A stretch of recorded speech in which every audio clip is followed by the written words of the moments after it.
Shalom and welcome to Israel Policy Pod. I am your host, Shanie Reichman, the Director of Strategic Initiatives and of IPF Atid at Israel Policy Forum. I'm joined here by Neri Zilber, your usual host, a journalist based in Tel Aviv and a policy advisor at Israel Policy Forum. Hi, Neri. Hi, Shanie. Yes, normally based in Tel Aviv, but now I'm wearing this long-sleeved shirt made of wool. I think it's called something called a sweater. And it's cold outside, and there are very tall buildings. So I'm actually in New York as well. I think our listeners should know that it's 59 degrees Fahrenheit in Manhattan right now. It is not cold. It's all relative. And when you come from East or West Asia and the Eastern Med, it's a bit nippy outside, but I'm enjoying it. But yes, I'm in New York, and we're recording this on November 4th. Yes. Inauspicious day, I believe. I don't know the right word. Yeah, we're going to go inauspicious day, probably the right adjective. 30 years to the day of the assassination on the Gregorian calendar, not the art site. Right. Although the date itself is seared in most Israelis' memory. Not the Hebrew calendar day, but the actual date. It's definitely seared in mine. 30 years to the assassination of Israeli Prime Minister Yitzhak Rabin in what came to be known as Rabin Square, formerly Kikar Malchei Israel, in central Tel Aviv, next to the municipality. So 30 years to that horrific day. And also, I hear it's election day here in New York City. Yes, it is. That's not the reason why I'm here, but it's happening as we speak. Yes, there is a mayoral election happening right now in New York City that has really centered on issues affecting Jews in Israel in a way that's pretty unusual for a local election. So we'll talk more about that as well. But of course, we're going to talk about your usual side of the world, Neri, including the state of play in Gaza and some internal Israeli affairs, including the Sde Teiman affair that we covered, I think, a year ago, maybe more. I'm sure. That's now back on the news cycle. So let's dig into it. Yes, we'll definitely get into it. And I'd like to do what they call a home and away, Shanie, even though we're both in your home and my former home in New York. So what I'd like to do, if possible, the first half we'll talk about Israel, and the second half we'll talk about America. And I love to talk about America.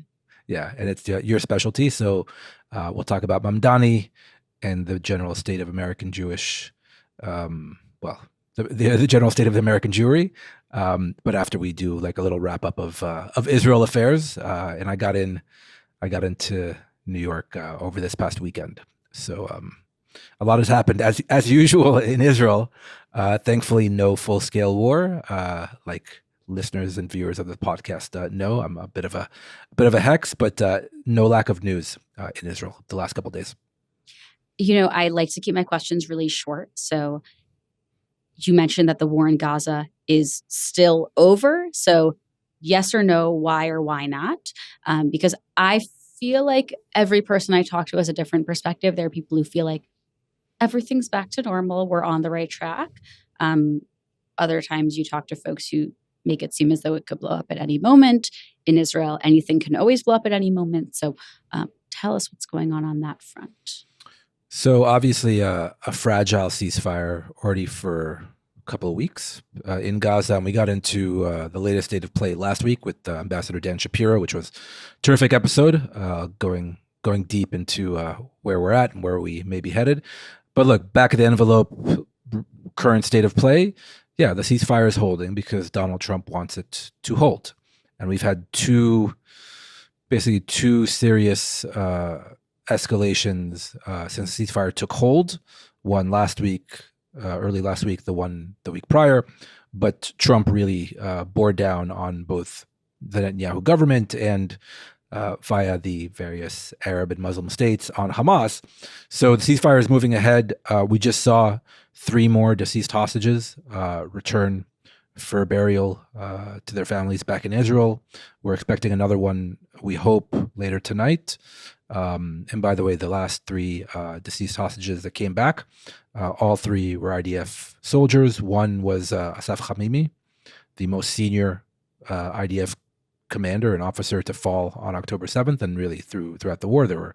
He was a colonel He was the head of the Southern Gaza Brigade, so basically the Gaza division that was overrun on that morning is made up of two regional brigades, the Northern Gaza Brigade and the Southern Gaza Brigade. He was a commander of the Southern Gaza Brigade, and he really was, if not the first, and one of the first commanders to go out and try to stop Hamas with just a handful of what they call his kind of HQ detail, just a handful of other soldiers. And he really put up a courageous fight before he fell, and then his body was seized and taken back to Gaza. And he actually was the first one, we believe, that relayed back to, well, the Gaza division and the general army that Israel was now at war. So he actually declared that it was a war very early on in the morning of October 7th. So he was returned and was just buried, I believe, earlier today. And so there are now 8 bodies still in captivity, being held by Hamas. We hope that'll go down to 7 by the time this podcast goes up. 6 of the 8 are Israelis. 2 of them, by the way, are foreign nationals. So we're making progress, and that's all for the good, even though Hamas was slow rolling the process a little bit for its own purposes, as we know. But it looks like there's enough pressure being brought to bear on Hamas to actually move ahead, every few days with that. We hope that all of them come back, obviously. And then that the hope is that will facilitate and ease a transition between this phase 1 of the deal, as we've come to know it, into phase 2 of the deal and all the bigger picture, heavier theoretically, there are like 20 steps to this whole plan, right? So where are we in that list of steps, and how do we kind of move from one to the other? Is there a sequence where, okay, once all the bodies of hostages are returned, then we move into this next phase? Or are all these things happening simultaneously? Because we do know there's talk of international stabilization forces it's being called, right? So there are a lot of different moving pieces happening at the same time. There are. There are a lot of moving pieces, and I'd love to tell you that there are concrete answers, but there are no concrete answers as we've come to understand them. There's still discussions about all the issues. And yeah, this all came about, this Gaza ceasefire deal came about because of Trump's 20-point plan to end the war. But that was a very ambitious and very kind of bigger picture document. Essentially, the first phase has to do with the first 9 points of the plan, more or less, depending on who's counting. Then you have, maybe 9 others that are related to the second phase, each one of them a world unto itself, a massive diplomatic lift. Then you have these longer term visions as part of the plan, like discussions over the Palestinian Authority reforming itself and returning back to actually govern and control the Gaza Strip. Nobody believes that will happen tomorrow or be allowed to happen tomorrow, by the way, especially by the Israeli government. And then I think, even the last point, the 20th point, is discussions between Israelis and Palestinians about pathway to Palestinian self-determination. Again, that is a longer term process, but all that was in the 20-point plan that Trump laid out and that the Israeli government agreed to. Shouldn't go unnoticed that this far-right Israeli government agreed to precisely those things that it vowed it would never agree to. But anyway, we're still in the first few points. We're still in the first stage of the ceasefire. And the hope is that,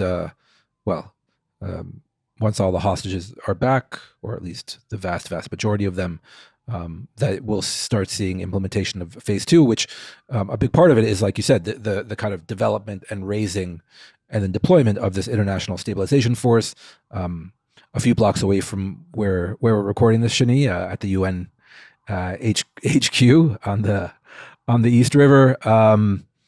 They're trying to hash out a UN Security Council resolution. So again, there have been certain leaks about that. So can you get a UN Security Council resolution to back this force? What will its mandate be? Who will take part in it? That's also unclear. Earlier discussions about potentially European and Western militaries being part of it are most likely off the table. You have likely Arab and Muslim states, but which Arab and Muslim states? Some are very cautious. Some are maybe a bit more proactive for their own purposes, but how effective are they? How effective are their militaries? And again, that's all still in train. But then you also have the governing component of it, the makeup of the Palestinian Technocratic Committee that is set to run the day-to-day of the Gaza Strip. Still unclear. The Palestinians are still negotiating various candidates and names in Egypt that will be part of it, very contentious. And then above all of this, both the International Stabilization Force and the Palestinian Technocratic Committee, there's supposed to be what the Trump plan calls the Board of Peace. Donald Trump is going to be the chair. I don't know how day-to-day executive he's going to be, and the Board of Peace, I'm doubtful. This is obviously the body also that Tony Blair was mooted to be a part of and to potentially lead. So who's going to make up the Board of Peace? What is its mandate going to be? How is it going to work in practice on the ground with the various moving parts of both the various militaries, the various governing committees? Hamas obviously still a factor on the ground, the various clans. So again, a lot of work still needs to be done. But at the very least, ceasefire is holding, and we have to kind of wait and see patiently. This is going to be weeks and months, I imagine, and not days. But at the very least, Israel is getting back hostages, and for the most part, the ceasefire has held in Gaza itself, which both all for the good. And what are the sentiments on the ground in Israel? How are people feeling? I will say, I unfortunately was not in Israel the actual day that the living hostages all returned. It seemed very celebratory from afar. It was certainly a celebratory atmosphere here in the American Jewish community. I arrived to Israel a few days later, and Saturday night I went to Hostage Square. And I was a little bit surprised, I'll admit, because it still felt like a real space for mourning and desperation, because of course it was filled with families who are still waiting for the bodies of their family members to return so that they can have a funeral and sit shiva and have a proper mourning period. And it sort of felt similar to how it would have felt before all of the living hostages came back, it seemed. So I don't know if it was cognitive dissonance I'm describing, but I felt a little bit strange. And I'm wondering if that is how people are feeling in Israel, or is that really limited to the Hostage Square and everywhere else people are feeling as though everything's not going back to normal, but we're in a post-war society? So I don't know if Israel is necessarily in a post-war society, and even if it is, I think it'll take a long time for everyone to kind of believe that we're in a post-war society, given just the past 2 years. So I think it's still, you don't quite believe that it's true. You're still waiting for the alert on your phone for a incoming Houthi ballistic missile, but they've also stopped. And all kidding aside, there are still IDF soldiers deployed in the Gaza Strip, and the IDF has taken several casualties in southern Gaza, as we've talked about in this podcast. So there's still combat going on, or if not a war situation, then at least a not normal or abnormal military situation still ongoing. I don't want to say kind of a special military operation that has a different connotations in different parts of the world, but yes, it's for the most part, overall, Israel is slowly coming back to a pre and post war reality, and that has its own complications, as I'm sure we're going to get into in just a minute, talking about the various news of the past few days. But in terms of your actual question, Shanie, I think, again, I don't want to speak to the hostage families and the hostage forum. I'm just an observer and a journalist, and having covered it for very closely on a day-to-day basis, literally every day for the past 2 years. I'll venture to say that it's more geared towards Hostage Square than society at large. The Hostage Square, and really the hostage families themselves, including now many returned hostages, and the Hostage Forum, which is the main body representing all of them and has done a fantastic job for 2 years under very difficult circumstances. They want to keep the pressure on to get everyone back home. So there are still 8 people in captivity in Gaza that they want to get back home. So they're doing their utmost to keep pressure on the government, definitely, on the mediators, on Donald Trump itself, issuing statements addressing Trump directly and publicly in Israel. So they want to keep up the pressure till everyone comes home, as they say, until the last one. Yeah. So it's I completely understand the sentiment, and thankfully it is moving forward, slower than we had hoped, but it's still moving forward. And we're now at 8. Hopefully it'll be 7 by the time the podcast goes up, and we're getting there. And you and I were chatting offline before we started recording, Shanie. I mean, to my mind, it's a major miracle that we've gotten to this point. If you had told me on October 8th, 2023, that there were 251 people, both alive and deceased, taken on the day, and you add that to the 4 Israeli hostages that precede October 7th. So the 2 fallen IDF soldiers from the 2014 war, and the 2 civilians who, have their own kind of mental issues and entered Gaza alone. So you had 255 Israelis and foreign nationals hostage in Gaza on October 8th, 2023.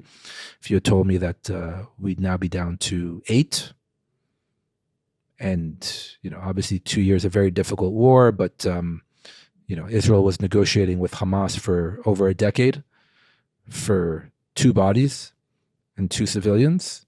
And a very senior Israeli official told me at the very start of the war, I mean, those negotiations were going nowhere because Hamas was demanding an exorbitant price. And now we just got 3 bodies back the other day, and it's part of this overall deal. But the price, I dare say, was one that Israel was ready to pay and did pay, and that's also good. Yes. That said, Israel has also shifted a lot of their preferences throughout this war. Right? What do you mean? I would say at the start, there was a resistance to any deal that called for a complete end to the war. And there was a preference for a temporary ceasefire over a full deal. Right now, they signed a full deal at this point, right? They even preferred it by now. Right. So there was a shift there. No, I mean, 100%. In the beginning of the war, Netanyahu didn't even want to include the return of hostages as part of the war aims, the official goals of the war. In the very beginning of the war, he didn't even mention the hostages until essentially he was forced into it. I mean, again, we don't need to kind of rehash how we got here over the past month, but yes, there was Donald Trump pressure on Netanyahu to end the war. But I'm just saying, if you step back and leave aside the personalities involved and the various permutations politically of the past 2 years, just in terms of the cold, hard deal that was struck, and the fact that Israel was able to extricate so many hostages, especially in recent weeks, really, out of Gaza, extraordinary kind of in historical perspective, maybe not in the perspective of the October 7th war. Yeah. All the credit to those who didn't let us and didn't let politicians forget about them, right? All credit to the hostage families, honestly. Yeah.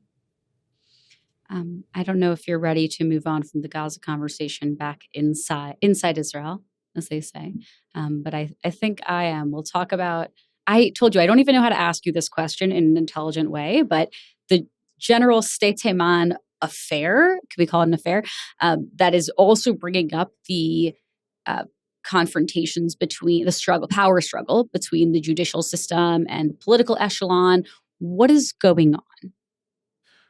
Well, you pose it very well. What the hell is going on in recent days with regard to the Sde Teiman scandal? I mean, it's not just an affair; it's a scandal and a disgrace, really. Without prejudging it, and I'll get into what it was exactly, and then really the news of recent days, which was the head lawyer for the IDF, the Military Advocate General, the MAG, Ifat Tomer Yerushalmi. So basically, think of like the JAG Corps in the U.S. military, Judge Advocate General. So like A Few Good Men, various TV shows and movies. So basically the head lawyer for the IDF is called the MAG, the Military Advocate General. Ifat Tomer Yerushalmi, only the second female major general in IDF history. So really, a senior officer, a seasoned lawyer, was part of this unit for many, many years, and she got herself into a lot of trouble due to this affair. Now, if we take a step back, just for our listeners and viewers, what is the Sde Teiman affair? Basically, back in the early summer of 2024, a scandal broke out, allegations of serious abuse of a Palestinian detainee taken from Gaza during the war and detained at Sde Teiman. Sde Teiman is it was an anonymous and very small military base outside Beersheba in Israel's southern Negev that nobody had ever really heard about until really October 7th, when it was turned into the main detention facility for potential combatants. So it's essentially set up as like this temporary prison to hold Gazans taken, during October 7th, but really over the course of the Gaza war, and this individual was one of them. We believe he may have been a Hamas policeman inside Gaza, not, as some Israeli right-wingers claimed, a Nukba terrorist, one of the hardcore commandos that invaded southern Israel on October 7th. Anyway, these are the details. The allegations, again, they were allegations, and also there was serious proof of it, of major abuse of this detainee by at least 5 Israeli, for lack of a better word, prison guards, the unit that was tasked with... Are prison guards part of the military? Are these soldiers? Are these considered soldiers? They're not general, like, sort of hired security. No, they're not hired security. Some are regular army, some are reservists. There's also been, this incident aside, there were many reports, either in the international media or even in local media, but really by Haaretz, the left-wing newspaper, anonymous individuals that had served at Sde Teiman coming forward and saying, this was, the situation there was quite bad in terms of abuse. Now, again, this needs to be investigated, which is what the MAG is for, right? They investigate. One of their purposes is investigating wrongdoing inside the IDF. The IDF is committed to acting and operating according to both Israeli law and international law, and things have to be legal. That is the difference between a Western army and a militia, right? You can't just do whatever you want to whoever you want. So again, going back to Sde Teiman and this specific incident, there are serious allegations. This is a family podcast, so I'm not going to get into the most graphic of the abuse allegations. You can all Google it, fine. So the MAG started investigating, and effectively it raided Sde Teiman and arrested some of these, for lack of a better word, again, prison guards. This set off a firestorm, especially amongst the Israeli right. So supporters of the Netanyahu government, Channel 14, the kind of right-wing mouthpiece for Netanyahu. You had a situation where even Netanyahu coalition members and ministers, so Knesset members and ministers, broke into Sde Teiman in protest. Right? In defense of the prison guards. I would say, in part, I just want to add the context that this is in the aftermath of October 7th. And of course, the prisoners themselves are some of the worst perpetrators of the October 7th massacres. So that definitely adds a lot of sensitivity here. Not in defense of the prison guards. I just wanted to add that. No, look, all of it is in the context of October 7th. There wouldn't be a Sde Teiman in any of this if it wasn't October 7th. You can use that caveat for everything that has gone on inside the Gaza Strip for the past 2 years. Yes, we all hold Hamas more responsible than any other actor or decision maker in all of this, and yet, right? Israel is a country of laws. The IDF is an army of laws and a chain of command, and you can't just do whatever you want, no matter if it's the worst person in the world that you're dealing with, either on the battlefield or in detention. So anyway, to get back to the kind of the timeline of events, you had the essentially Netanyahu coalition members invade Sde Teiman in support of the arrested IDF soldiers. You then had an invasion of another IDF base in central Israel, which is where the kind of IDF prosecutions offices and detention facilities are. So they invaded yet another IDF base in Bet Lid, right? And again, the Israel police did very little to stop them. That's a separate issue. But again, there were no consequences for Israeli ministers invading an IDF base, right? And again, it shows you where it's pretty controversial. It's controversial, and again, this was it's a massive scandal a year ago, over a year ago. Who remembers? Mm-hmm. So, in this public and political climate, Yifat Tomer Yerushalmi, the MAG, the head lawyer in the IDF, took it upon herself to leak video of the guards, again, allegedly abusing the Palestinian detainee. Is it alleged if it's on video?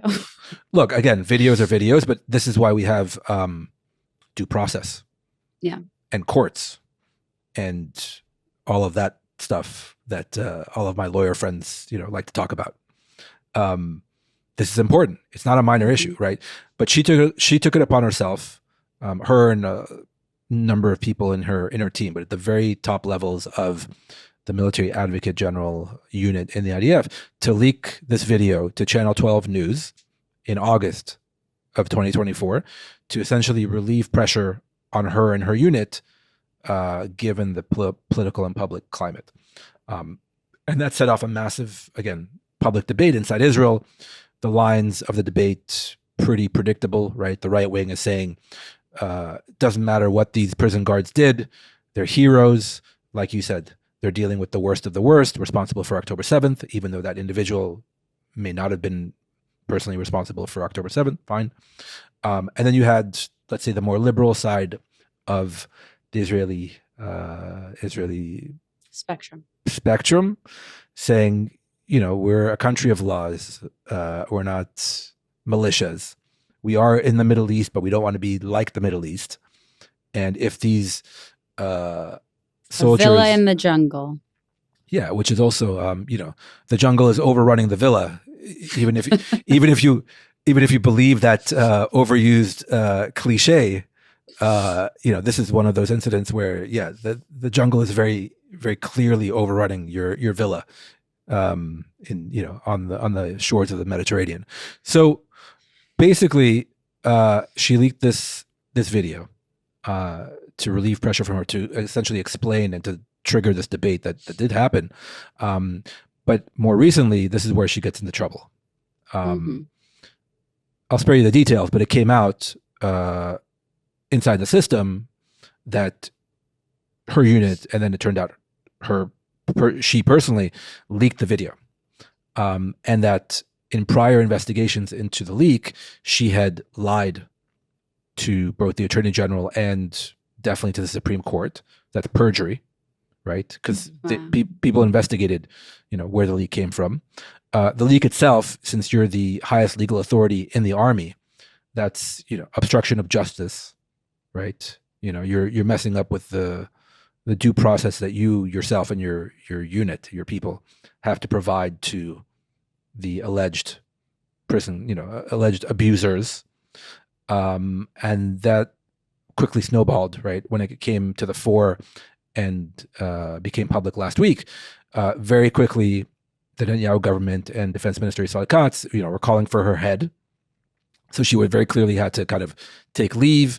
And then last Friday, she actually admitted that she herself leaked it, because I think the evidence against her was overwhelming. WhatsApp messages and people that were involved in it, had essentially said as much.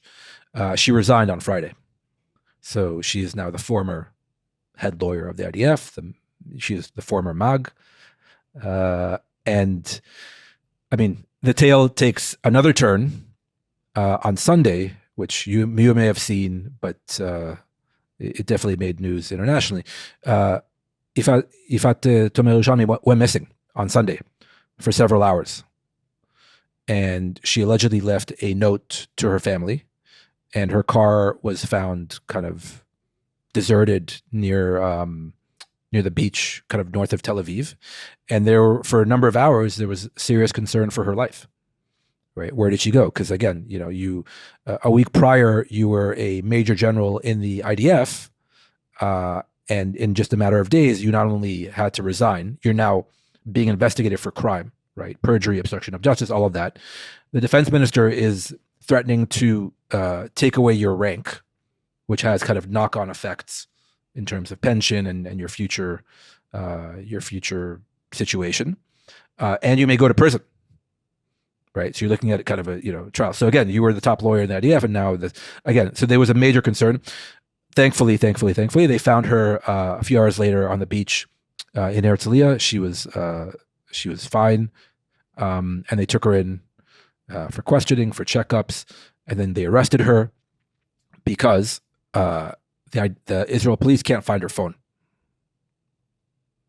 So her phone is part of the evidence, and she, again, according to reports, she didn't quite provide a reasonable explanation as to what happened to her phone. She may have thrown it into the sea. Seems plausible. Yeah, I mean, a bit of sarcasm in your voice, but again, sorry, I did not mean to be sarcastic. I think that it's pretty sketchy to not be able to find your phone as part of a criminal investigation.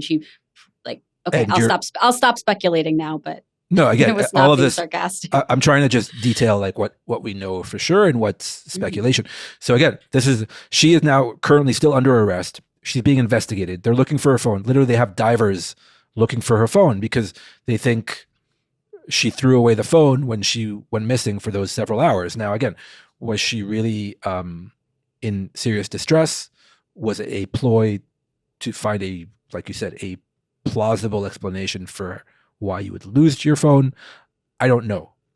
The whole thing is terrible. It's a terrible story.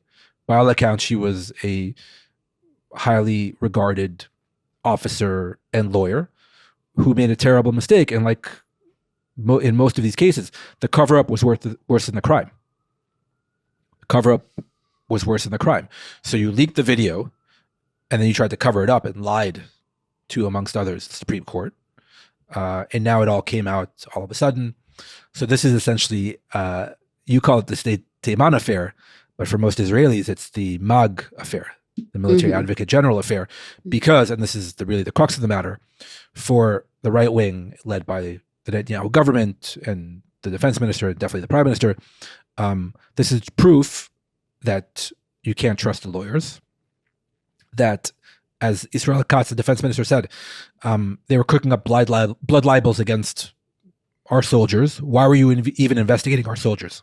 Let alone leaking the tape and causing Israel massive international damage. They're missing the major point that we all can clearly see is that, there wouldn't have been an investigation or a tape if there hadn't been major allegations of abuse in Sde Teiman. Number one. Number two, the MAGs, one of its roles is to actually investigate wrongdoing by the army. So you can't just say all wrongdoing is not wrongdoing because it happens to be an Israeli soldier doing it, right? Which is essentially the line that the government is taking, including today when a new military advocate general was appointed, actually by all accounts, a very reasonable appointment. But Israel Katz said, we want our MAG to not cook up essentially blood libels against our soldiers. It's like, well, I mean, there may be wrongdoing.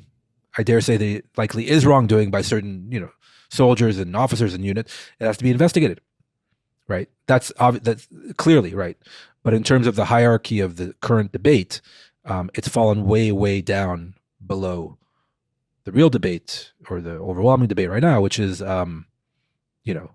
what this specific MAG did or did not do, leaking the video, who knew about the leak, the conspiracy theories that stem from that, and so on and so forth. So again, this is the bottom line.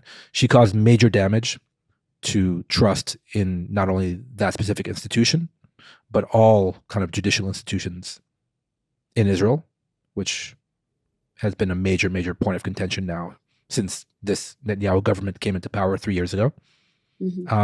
She caused major damage to what I like to call, the anti-Netanyahu liberal forces or camp in Israel, because a run-of-the-mill Middle Israel citizen / potential future voter would say, well, they're all the same. They're all terrible, right?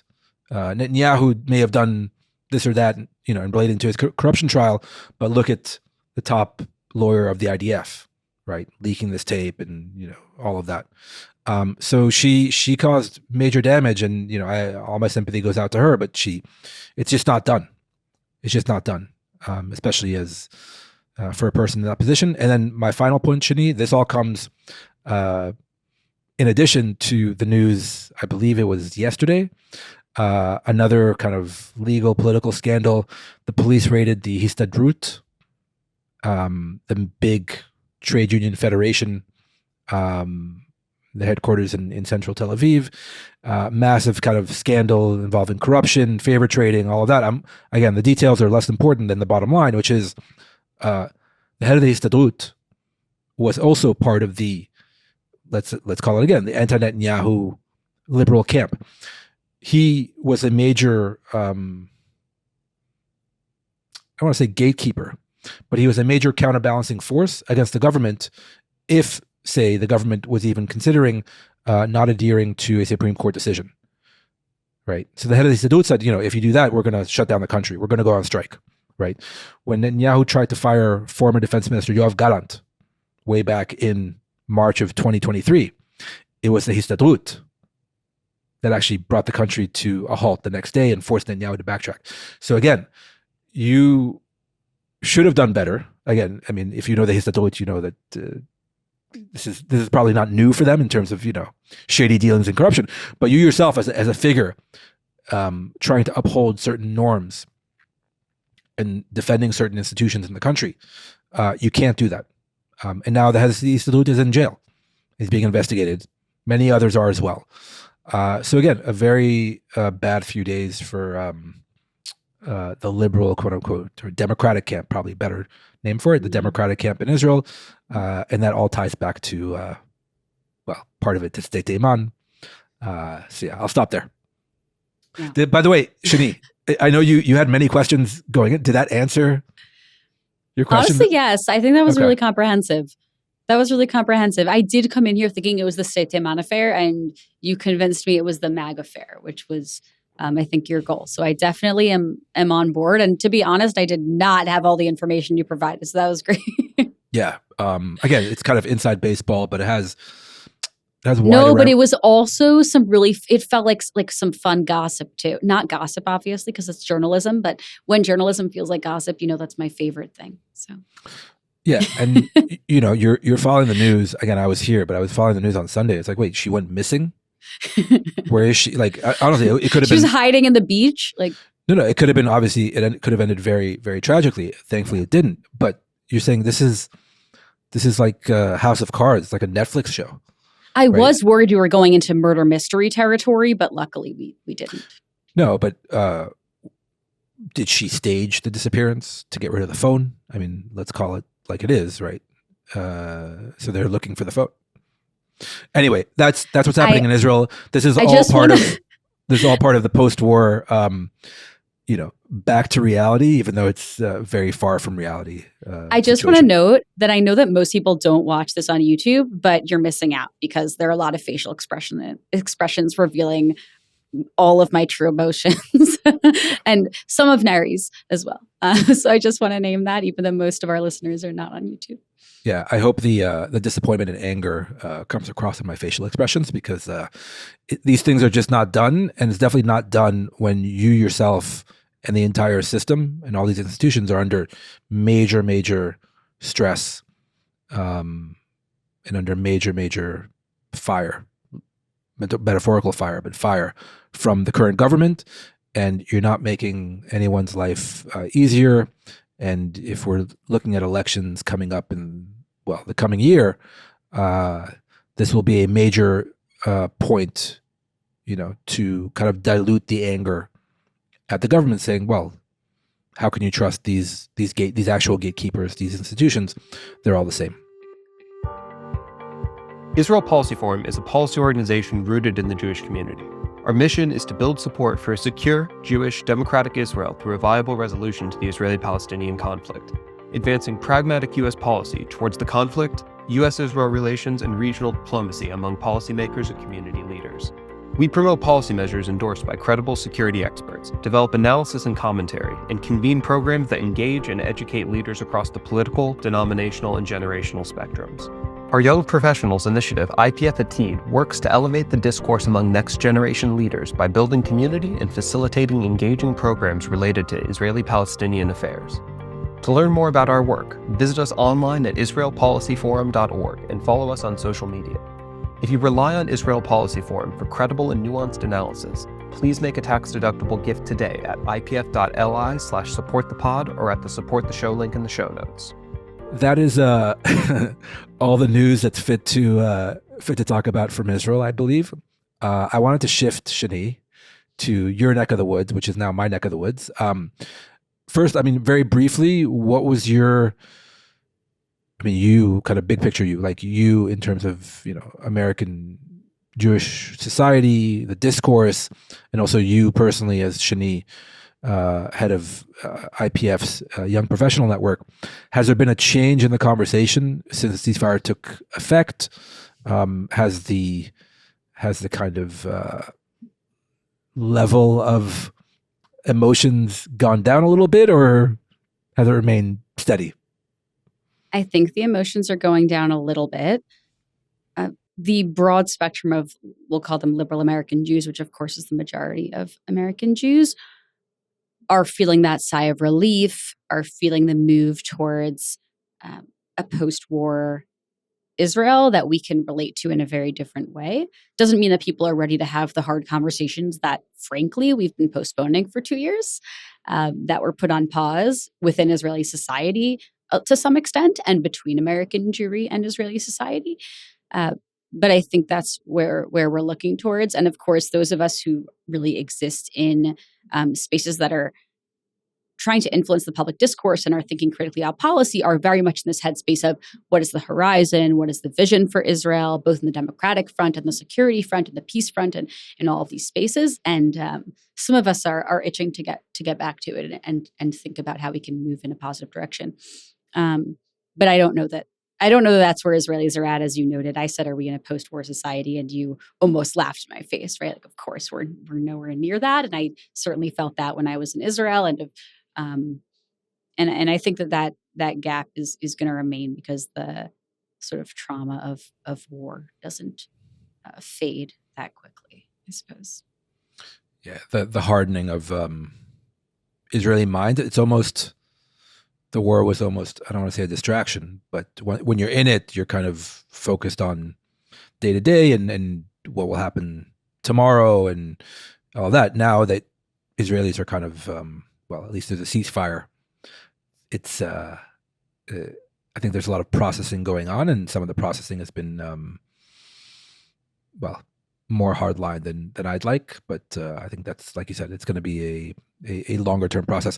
And in terms of American Jews, I think most of us are hoping that the discourse in this country can move past Israel a little bit. It's been so centered around Israel at every level, federal, national, and we're going to talk about literally a local mayor election, not even at the state level, that's centering around Israel in a lot of ways. And I think a lot of us are just hoping we could be ignored for a little bit and that everyone will stop talking about us so much and stop talking about Israel so much. I don't think that's necessarily in the cards. Because, to be honest, there was a frustrating component of seeing the, we'll call them detractors of Israel, right? Like sort of the proper anti-Israel camp, not really expressing what I would think to be like a legitimate relief. Or I think part of the issue is that Trump was the one who orchestrated the ceasefire. And so for those on the far left, it is hard to acknowledge a positive thing coming from Trump, right? I think you've talked about this in the podcast before. It's been even hard for me, I will say, to be so positive about something that Trump did, someone with whom I disagree on a lot of things. And so certainly on the far left and in the anti-Israel camp on the left, it's been hard to be positive about this. But I would hope that people who have been yelling about this war for 2 years since the day it started against Israel would at least acknowledge that it is now at least temporarily over. And we haven't seen any of that. So the discourse hasn't shifted that much outside of the American Jewish community, even though I think a lot of us are taking a breath. But I do want to talk about how it's played into the race in New York City. Today is election day. It is. Everyone I talk to, I've been talking to mostly Israelis today, so everybody wants to know what the hell's going on. I want to know what's going on. Okay, so I'll speak about American Jewry in general, and then I'll speak about young people, because obviously there are different politics amongst young people and the general community. Insofar as there is a unified American Jewish community in New York, they're not voting for Mamdani, and they do not like him. Over 1,000 rabbis signed a letter opposing him last week, including some really prominent ones. Rabbi Elliot Cosgrove of Park Avenue Synagogue, again, one of the largest, most prominent congregations here, gave a whole sermon about it. There is this new development in which it is now legal and maybe even encouraged now for religious leaders, which includes rabbis, to take stances on candidates. They can endorse candidates now, which is really unique. I don't know if that's a good thing or a bad thing broadly. This was illegal before?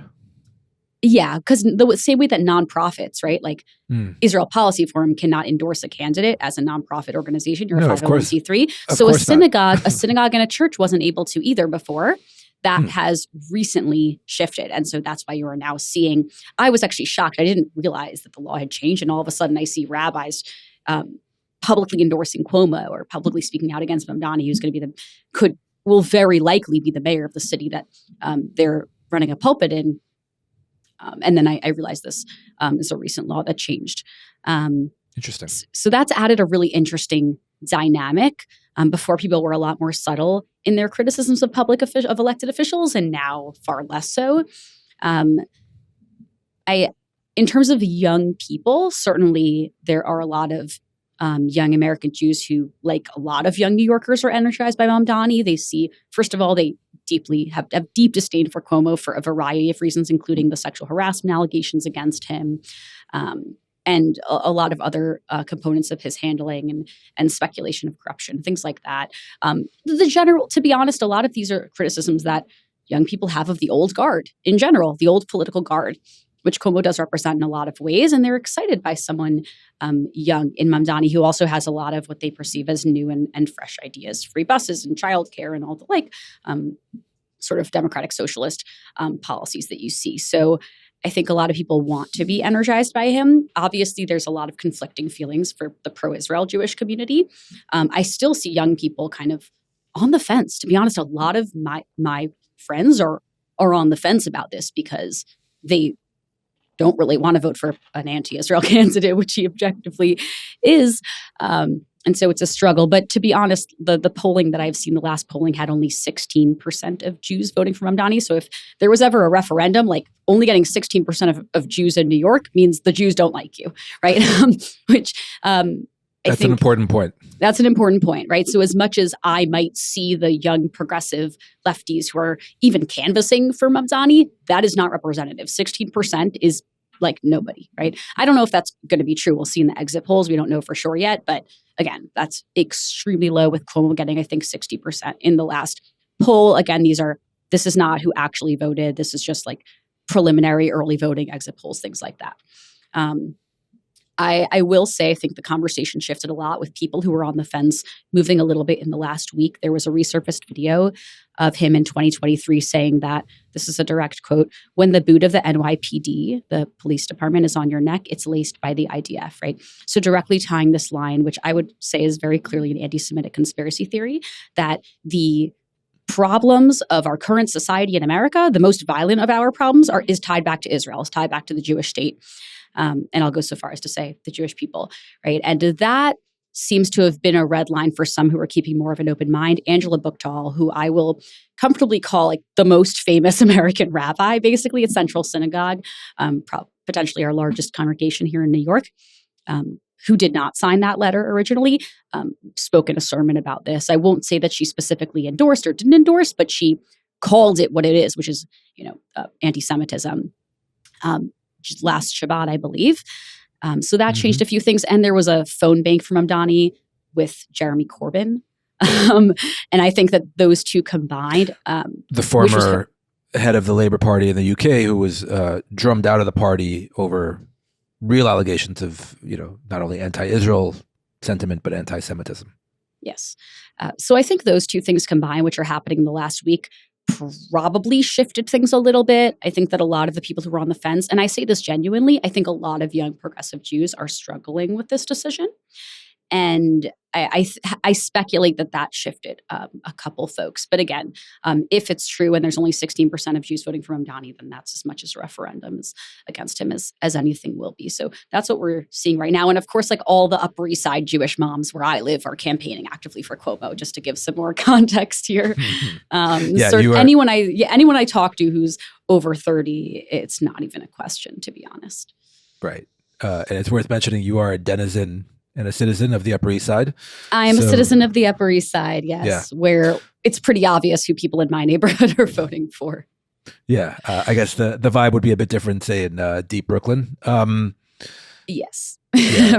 Brooklyn's a little different. And Shanie, so, okay, I mean, it's obviously election day, and, I saw one poll last night because I'm on the front lines of this of the story now, unbeknownst to me, but I saw a poll last night that the gap was actually narrowing between Mamdani and Cuomo. I mean, again, this podcast will likely go up tomorrow, so we'll be a lot smarter. Our listeners will be a lot smarter. But in the event that Mamdani wins, what will be the reaction from the Jewish community here in New York and maybe farther afield? Okay, so first of all, I want to say I know it's always risky the day of an election to predict how the election is going to go. Very few people are predicting that Mamdani will lose. Right. He is with almost certainty going to be our next mayor. I know I don't want to say hope that I'm wrong. I could easily be wrong, but it will be surprising. I've been looking at a lot of polls all day, but again, anything can happen. Anything can happen. If Mamdani wins, I think there are a lot of institutions that are actually prepared to work with him. Even pretty mainstream ones are working very hard. Of course, there are those who it's hard when you spent several weeks or months campaigning against him to then go and extend a hand. But there are still very large congregations and large New York Jewish institutions, very mainstream ones, that held mayoral debates that included him, and that I think are thinking really critically about how to engage him thoughtfully if he becomes the mayor. I have a lot of faith in the Federation here, in the JCRC here, and a lot of the institutions that they take their job seriously of representing the Jews of New York. And I have a lot of trust that they will build a relationship with him. I don't know his receptiveness to this sort of thing. It's hard to tell during a campaign, especially when his whole base is young progressives who aren't really into Israel. And it's hard to know what he'll actually do if he wins. But I do think the Jewish community is preparing for that really actively. We have a really good infrastructure here for that. So I have a lot of faith that we'll make it work, whatever it happens. Okay. I will add, because I'm a person who I think will be less affected than a lot of others. But I do worry that in places like Brooklyn, where there are a lot of ultra-Orthodox Jews who receive a lot more anti-Semitic, are subject to a lot more anti-Semitism and hate crimes, and even violent hate crimes. I am concerned that this will embolden a lot of the people who commit those hate crimes against them. I just want to name that. Yeah. Although a Satmar leader, who obviously represents a really small portion of the community, but a Satmar Hasidic leader actually endorsed Mamdani yesterday, I think. But again, that's not really representative of the Jewish community or the Orthodox community either, which I'm also sort of live in that community as well. And bigger picture, the fact that this kind of candidate running on a Democratic ticket, right? New York City is fairly liberal, but there were major pockets of New York City who voted for Donald Trump last time, right? He did better this past election, in New York City than he did previously. What does it say about the direction not only of the Democratic Party but politics in America, where such a I'll use the word unabashedly anti-Israel candidate, right? Who actually didn't back down at all during the campaign. I mean, it didn't seem like he really backed down from those positions when he was asked flat out. Maybe he didn't address them directly, but he didn't back down from it, didn't apologize. What does it say about potentially future races, future directions in American politics? Or should we not read into what happens today in New York City vis-a-vis the wider country? I don't think people are voting for Mamdani because he doesn't support Israel. I think that they're voting for him for a lot of reasons, and a lot of them have to do with Andrew Cuomo. I want to say that. A lot of them have to do with Andrew Cuomo and not about Mamdani himself and support for him. And a really young, energetic, well-spoken candidate. I don't know if you watched the debates, but for most of them, in the primaries, he easily won those debates really well. Even for someone like me who doesn't really support a lot of his positions, he really won those debates handed. So I think it's more. I don't think people are like sitting around voting for Mamdani because he is perceived as being like pro-Palestine or anti-Israel. Not that I want to frame those as against each other, because I don't necessarily. No, we don't believe that. There's a certain kind of that here. No, there's a certain kind of anti-Israel, and there's also a certain kind of pro-Palestinian, and yeah, absolutely. Yeah. So I don't want to see it that way on a larger level. I think that many perceive a Mamdani win as being very good for Donald Trump, because then he can position this as being the standard Democrat is socialist and is anti-Israel, et cetera, et cetera. And that's really good on a national level for Republicans. So I will say that's a lot of what I'm hearing about the impact, less about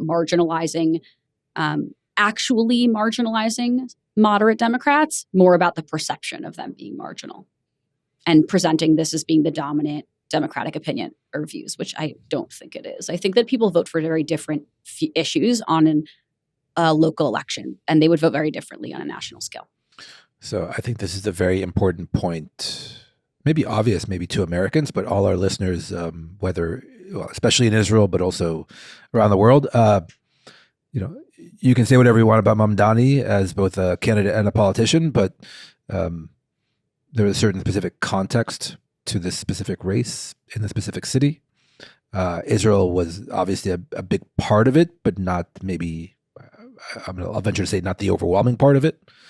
So maybe extrapolating too much from his potential victory would also be erroneous.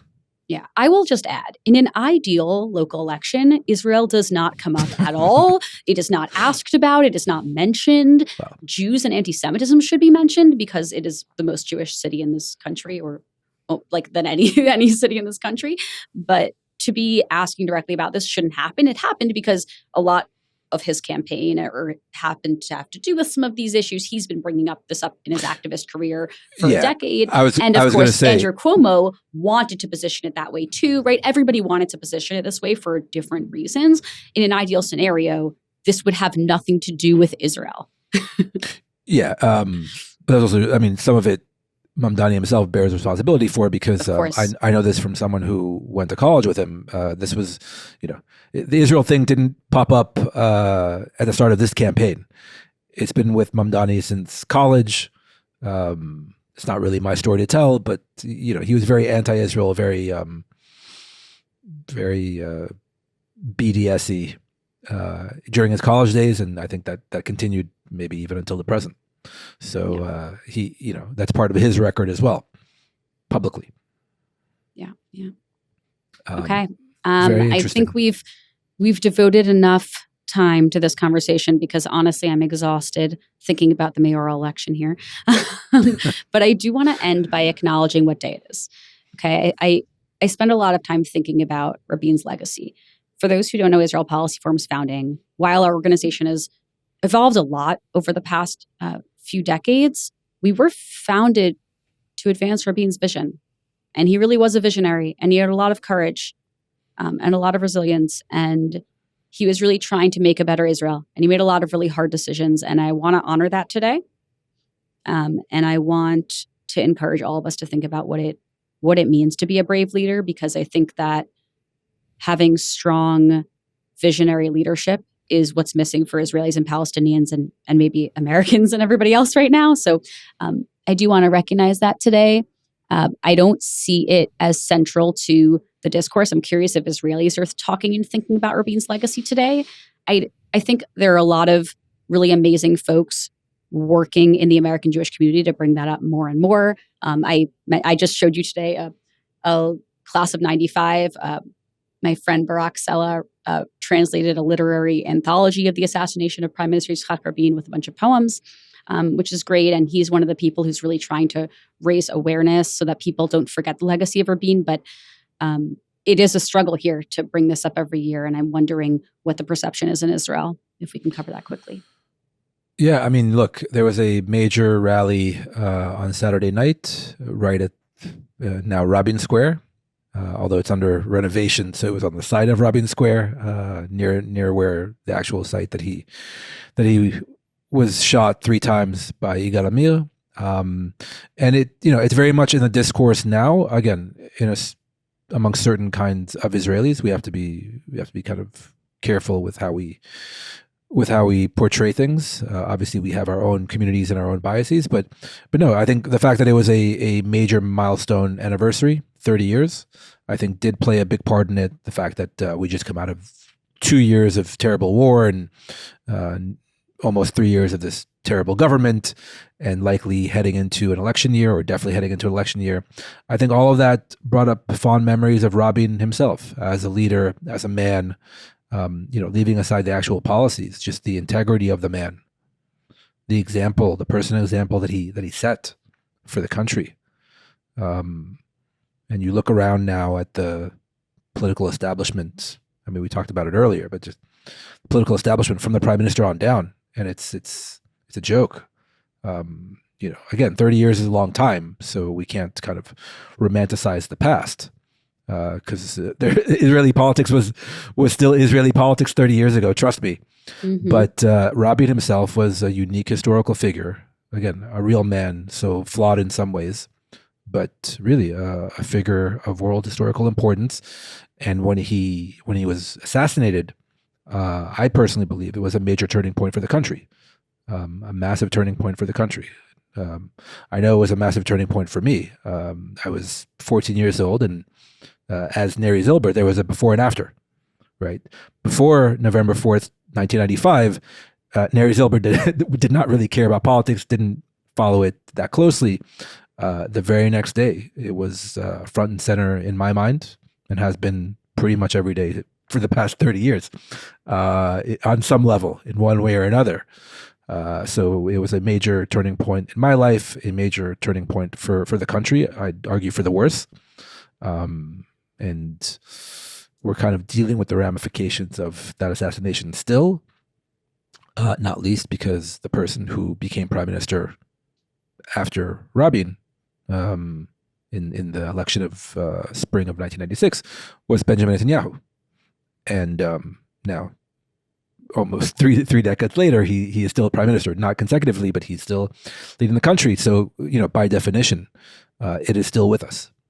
It is still with us, and I think the lessons of Rabin's assassination, yes. And by the way, there was a very good speech by opposition leader Yair Lapid about that. That it wasn't only a man that was killed on that terrible night, Saturday night in Tel Aviv, but also an idea that Yigal Amir was trying to kill, and did a pretty good job of if not killing it outright, then severely injuring it. And it's up to the current generation of Israelis to repair and mend the idea that was injured 30 years ago and put Israel back on the right course. It's up to the Israeli public. Just like the voters of New York City will decide the fate of this great city for the next 4 years at least. Whenever Israel goes to the polls in the coming 12 months, they will have to actually take matters into their own hands. Mm-hmm. So here's hoping we have a future that rejects the sort of incitement and division and hatred that directly led to the assassination of Yitzhak Rabin, and instead look towards a more hopeful vision for Israel and the Jewish people. Absolutely. And, there was just a final point. Obviously there was the push for peace and the need for peace that Rabin was promoting, and it cost him his life. There was the push for democracy, right? A more liberal Israel. The literal slogan of that rally that Saturday night was "Yes to peace, no to violence," right? And violence, not only physical but also just verbal, political violence. That was a literal slogan. And if you go back and you watch Rabin's interviews in the months leading up to his assassination, to his death, the one word that he used more than anything other than maybe peace was hypocrisy. And he was saying the leader of the opposition is a hypocrite because he knows better and yet is saying the opposite and is inciting his followers and his political supporters against the government, against the push that was being promoted by the government, up to, Rabin couldn't have done it, but it paved the way, shall we say. It loosened the guardrails and led up to the terrible night of November 4th, 1995. So hypocrisy was the major charge of Rabin vis-a-vis Benjamin Netanyahu. 30 years later, not much has changed. Thanks, Neri. Take care, Shanie. Good to be with you in New York. Bye.